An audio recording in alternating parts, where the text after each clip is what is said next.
மதுரை மாவட்டம் உசிலம்பட்டி அருகே உள்ள கண்மாய்களுக்கு தண்ணீர் வழங்க வேண்டுமென கிராம மக்கள் கோரிக்கை விடுத்தனர். மதுரை மாவட்டம் உசிலம்பட்டி அருகே எழுமலை மற்றும் அதன் சுற்றுவட்டார பகுதிகளான 18 கிராமப்புற பகுதிகளில் எழுமலை பெரிய கண்மாய், உத்தமபுரம் கண்மாய் உள்ளிட்ட 18 கண்மாய்கள் மூலம் 3000 ஏக்கர் பரப்பளவில் விவசாயம் செய்து வருகின்றனர்.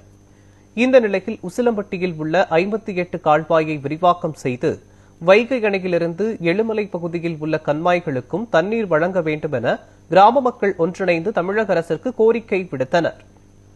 எழுமலை 18 ஊருக்கு ஒரு ஹெட் குவார்டரான ஊர். 18 ஊருக்கு சின்ன சின்ன கம்மாய்கள் உண்டு. இதுதான் பெரிய கம்மா. இந்த கம்மா நிறைஞ்சு 18 ஊர்ல இருக்க கம்மாய்க்கு சர்ப்ளஸ் வாட்டர் பூராமேவும் சேனல் வழியா ஒவ்வொரு சேனல் வழியா போறது தான். இப்ப இந்த கம்மா எந்த காலத்துல இப்ப கிட்டத்தட்ட 5 வருஷத்துக்கு மேலாச்சு இந்த கம்மா நிறையவே இல்லை. விவசாயம் ரொம்ப மோசமா இருக்கு. அதாவது தண்ணியே வரல, நிறையலைன்றதை காட்டிலும் தண்ணியே வரல இந்த கம்மாய்க்கு. காரணம் வரக்கூடிய வருத்து வாய்க்கால்கள் பூரா குறைஞ்சு போச்சு, மழையும் பொய்த்து போச்சு. வைகடம்ல இருந்து வர தண்ணி மீனாட்சி வரது வரைக்கும் வருது. அப்ப அந்த 58 கால்வாயினுடைய எக்ஸ்டென்ஷனா இதையும் சேர்த்து கொடுத்தா நல்லா இருக்கும். 75,000 மக்கள் இந்த பகுதியில வாழ்றோம், பயனடைவோம். விவசாயத்தை நம்பித்தான் வாழ்றோம். உழுதுண்டு வாழ்வாரே வாழ்வார், தொழுதுண்டு மித்தவரெல்லாம் தொழுதுண்டு பின் செல்வார்னு சொல்லி வள்ளுவன் சொல்லியிருக்காரு.